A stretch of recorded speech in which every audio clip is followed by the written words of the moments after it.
Let's see how you install, or remove, your Peugeot's tow bar. No tools are needed.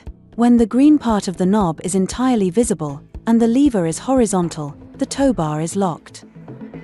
When the green part of the knob is not visible, and the lever is lowered, the tow bar is not locked. Below the rear bumper, remove the protective plug from the tow bar carrier.